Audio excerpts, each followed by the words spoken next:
Katika maisha ya mwanadamu kuna nyakati mbalimbali ambazo mwanadamu huzipitia. Kuna vipindi vya maisha ambavyo mwanadamu anakuwa na furaha. Wakati huu kila kitu kinakwenda sawa katika kazi, kila kitu kinakuwa sawa katika biashara, elimu na maeneo mbalimbali ya maisha. Tumaini lako unaliweka kwa nani katika kipindi ambacho unakipitia? Nilipokuwa nikisoma katika kitabu kile cha Zaburi ya 62 fungu la 5, nilipata funzo kubwa sana ambalo lilinihamasisha na kunifundisha ya kwamba mahali sahihi ambapo tunapaswa kuweka tumaini letu ni kwa Mungu peke yake. Sio katika mali, sio katika watu au katika vitu fulani ambavyo unaamini kuwa vitakupatia tumaini. Nafsi yangu umngojee Mungu peke yake, maana tumaini langu latoka kwake. Ni kwamba Mungu ndiye tumaini la kweli ambalo linadumu katika maisha yote. Unaweza ukawa na tumaini kupitia marafiki, ndugu zako wa karibu, lakini wakati fulani usiweze kupata kile ambacho ulitamani kutoka kwao. Wakati unatamani kupata faraja, wakati ambao unatamani kupata hali fulani ambayo inakutia matumaini, huwezi ukapata tena, kwa sababu unakuta watu wote hawapo upande wako. Wakati ambao unafanya maamuzi ambayo ni makubwa, watu tena hawako upande wako, hawakusikilizi kabisa na hawakuamini kama utaweza kupiga hatua au kuvuka katika sehemu ambayo katika kikwazo ambacho unacho katika maisha au unakipitia katika wakati fulani.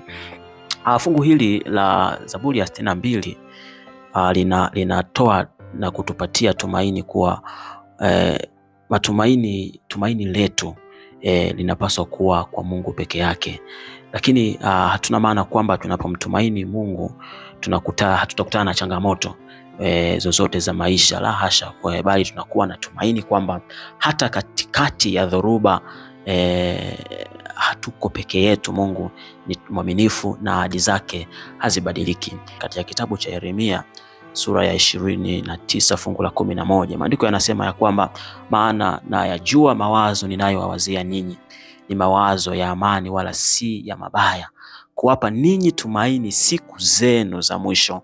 Ya kwamba kumbe mahali ambapo ni sahihi kuweka imani yetu ni kwa Mungu peke yake, mahali ambapo tunapata afadhali ya kuyaona mambo katika namna iliyo njema, ya kwamba Mungu kumbe anatuwazia yaliyo mema, anatamani ya kwamba tuendelee zaidi katika maisha yetu, tupige hatua zaidi katika maisha yetu.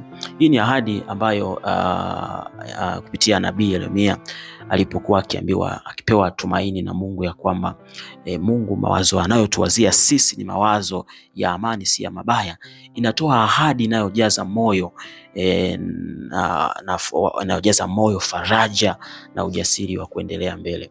Lakini uzoefu wa maisha kiukweli unaonyesha kwamba ni rahisi kumtumaini Mungu pale ambapo mambo yanapokuwa ni mazuri peke yake, lakini imani ya kweli huonekana pale tunapochagua kumtumaini Mungu hata wakati hatuelewi kinachoendelea, hata wakati ambao milango imefungwa kabisa, hatuoni mbele yetu kutakuwa na nini, lakini tunabaki tukimwamini Mungu.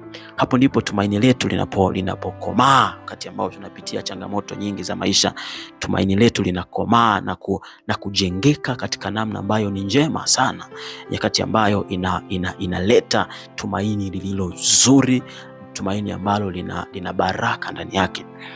Katika ulimwengu ambao umejaa mabadiliko yasiyotabirika, Mungu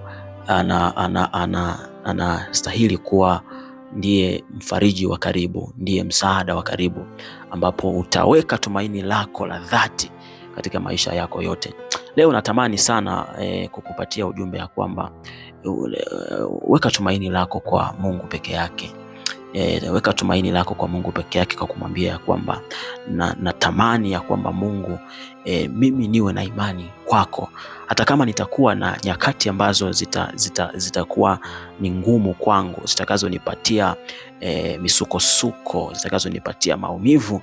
Natamani imani yangu niweke kwako, maana wewe ni Mungu wa kweli ambaye utanipa tumaini, utanipa nguvu za kuweza kusonga mbele. Haijalishi hata nyakati ambazo unapitia ni nyakati za namna gani, lakini namna sahihi ambayo itakuwa ni msaada kwako ni kuweka tumaini kwa Mungu. Natamani kusikia kutoka kwako kama kweli unakwenda kuwa ni mtu mwenye tumaini la maisha, unakwenda kuwa ni mtu mwenye mwanzo mpya ambao umejawa na tumaini, kutoka katika hali ya kukata tamaa, kutoka katika hali ya kutokuona mbele yako. Natamani kusikia neno kutoka kwako ya kwamba nini ambacho unatamani ya kwamba Bwana akutendee katika maisha yako. Naam, litakuwa ni neno lenye nguvu na tumaini kwa ajili ya maisha yako.